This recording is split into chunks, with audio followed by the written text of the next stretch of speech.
LeBron James at 41 years old. Anyone over 40 attempting to get out of bed pulls a muscle, and this guy's doing this. Danny, how is this possible? I don't know. I said he's got to have access to something. I think the whole world is wondering this, what he has access to that we don't have yet. He's 20 years ahead. He's doing things at 41 that most guys weren't doing at 21.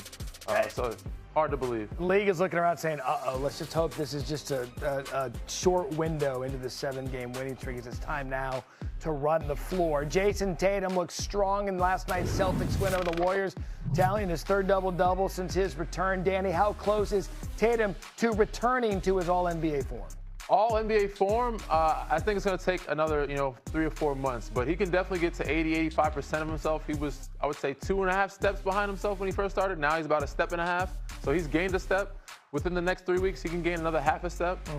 So it's going to be scary. Like, he's looking really good right now. Shams, we all wondered, too, what this would look like. What are you hearing around the league about Tatum since his return? The goal for Jason Tatum and the Celtics when he came back in early March was to get him to the point when the playoffs start that he's going to be able to play 40 minutes, 45 minutes, whatever is necessary. He's already playing. His minutes limit has already gone from mid to late 20s to now he's well into the 30s. And so getting him to the point of 40 minutes or more, full throttle Jason Tatum, if he's able to do that, that's success for the Celtics and for Tatum. And we look at the Eastern Conference, Danny, it's loaded. There are many teams that you can make an argument right now. The Pistons still occupying the top spot. But I'm going to give you this.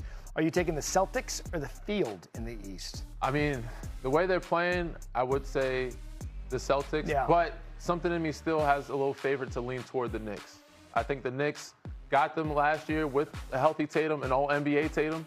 And they have the size inside with Mitchell Robinson, Karl Anthony Towns that Boston can't really match up with. But that would be one heck of a series that I'm looking forward to. Knicks going to run last year, then they make the coaching change. I find them fascinating than anybody coming up in the postseason. Let's move on to the NBA's hottest team, the Hawks, who got their 11th straight win last night. Hello! No, Harry, no. Your turn's coming. How about Jonathan this, though? Kuminga, This is crazy. I mean, this is nuts. This might be the craziest shot of the season. 11 in a row. Danny, are the Hawks real threats to pull off an upset in the postseason? No. But depending on matchups, they could probably beat some teams. But if you're talking about trying to upset the Detroit Pistons, the New York Knicks, or the Boston Celtics, I don't see it happening. Maybe if they match up with the Cleveland Cavaliers, maybe. But no, they're the most mid-500 team in the history of sports. And they're just so inconsistent. Winning 9 games in a row, and they're still in 9th place. That just goes to show you how far behind they were. But they do have an identity now. I like what they're doing. They are trending upward. But they lack the experience, the maturity, all the above when it comes to being a He called too kind for disrespect, Danny Green. I'm sorry to tell you, man. Harry, he called you and your team mid. Shams, what has changed in Atlanta that has prompted this win streak? So I'll start on the positive side. You have players that now know their position in this organization. You move out Trae Young, Jalen Johnson, Okongwu, Dyson Daniels, and now you bring in Jonathan Kuminga, who missed a little bit of time here and there, but that's their surge that they're having, this youth in that organization. But listen, they've had an easy strength of schedule. They've got the 5th hardest schedule, or I think the 2nd, or whatever it is. They've got a really hard schedule to finish out the season. I'm curious to see how they fare coming up. There's the teams they've beaten during the 11-game win streak. So Harry, he's not exactly wrong. Danny, that kind of backs up your point a little bit. Yeah, the only real team in that I see, decent team, Orlando Magic, but we'll learn a lot about them, as you said, Shams, with the schedule coming up in the final stretch of the regular season. Finally, Giannis is sidelined once again this season. Shams, what can you share about this latest injury with Giannis? Another day, another disagreement between the Bucks and Giannis Antetokounmpo. Right now, it's about his playing status and his future. The Bucks want Giannis to shut down the remainder of the season. They do not want him to return. He had a hyperextended knee on Sunday. It's his 5th injury this season. Giannis, though, totally refutes that. He wants to play. He's refusing that. He's upset that they've even asked him to shut down. He wants to play at some point in return when he's healthy to play. Now, the Bucks, they are pretty much almost done with playoff or play-in tournament contention. So for them, for Giannis, it's best for him to sit for now and for their future. He wants to play. So they disagreed about his trade. Giannis felt like it was time for them to move on. The Bucks disagreed. They kept him. Now they feel like he needs to shut it down. He disagrees with them now. Interesting. We were talking about this with A.J. Brown of the Eagles earlier in the show. Is it time for everyone to move on from each other? It's the same conversation with the Bucks and Giannis. I mean, is it just time we just go our separate ways? It's time. Sometimes you got to save a player for himself. Admirable that he's professional and competitive, wants to step up and play every night. But you gain nothing. They've been bad without him. They haven't been great with him. They're 2-4 since his return, so you haven't won. You're 6 games out of the play-in. This is not good, and you gain nothing from it. So rest your body, get healthy for next season. Hopefully, you can come back to an MVP caliber, which he will be, and be in a contention or be in a place where you can actually win games or contend. I don't think it's going to be Milwaukee unless they pull up some miraculous trade that happens this summer. I don't see it happen. It's time to move on. Danny, as a player, what have the Bucks gained this season overall to you? Maybe a good draft pick, possibly. Look, at the end of the day, he got them a title, and they just didn't do enough to surround him to go on a run, and I think that's where the friction started. We'll see how this ends in the offseason. Gentlemen, so much more with you coming up later. Big news today regarding today's action in the NCAA tournament. Louisville star Michael Brown Jr. will miss this afternoon's game against South Florida after his future availability is unclear. Due to a back injury, the school said that Brown would remain out for a potential second-round game, but Coach Pat Kelsey would not comment on Brown's status beyond today. Brown himself said it was, quote, possible he could play over the weekend. I mean, Harry, I'd ask you your thoughts, but it's pretty... Harry, you got to up that NIL contribution. Yeah, seriously. I mean, the Harry Douglas money could go a long way to get him into the tournament.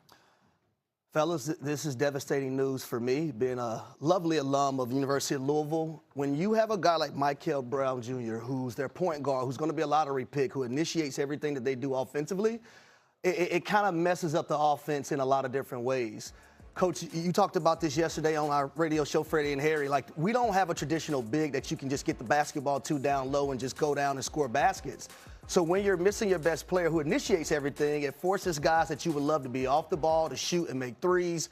That's going to be missing today versus South Florida, a very athletic team who can turn you over. The most important thing I feel like in NCAA tournament is guard play, right? And you have to protect the basketball. So Isaac McNeely, we know he's not the best dribbling the basketball, but he can put it up. You have to hit your threes. You got to limit your turnovers if you want a chance today of beating South Florida. Old Conference USA matchup.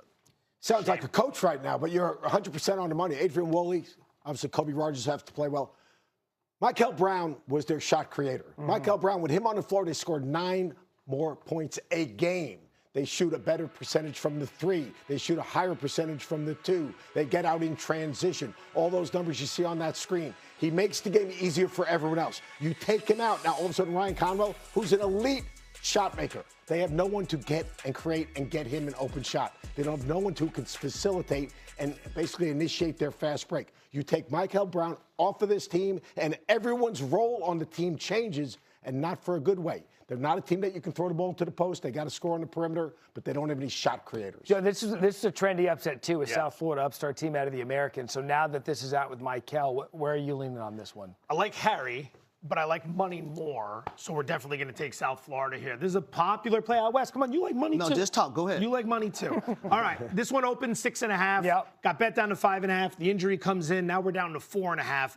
Two teams heading in opposite directions. Louisville loses 4 of 8 on their way in. Here comes South Florida. They've won 11 straight. As you know, very good basketball We're team. not friends anymore. Problem for Louisville outside of the injury, 3-point variance. They shoot the 4th most threes of anybody in the entire country. When those aren't falling, the offense collapses. South Florida's got a top 40 defense. We like South Florida plus the points, upset special. And the guy who creates those 3-point shots is Michael Brown. Yeah. He's their shot creator. It's all right. No, you always have Louisville.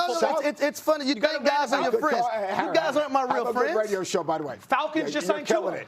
Look, you guys just got more talk time with Harry out. Isaiah Nelson, the best player on the court is going to be Isaiah Nelson for South Florida.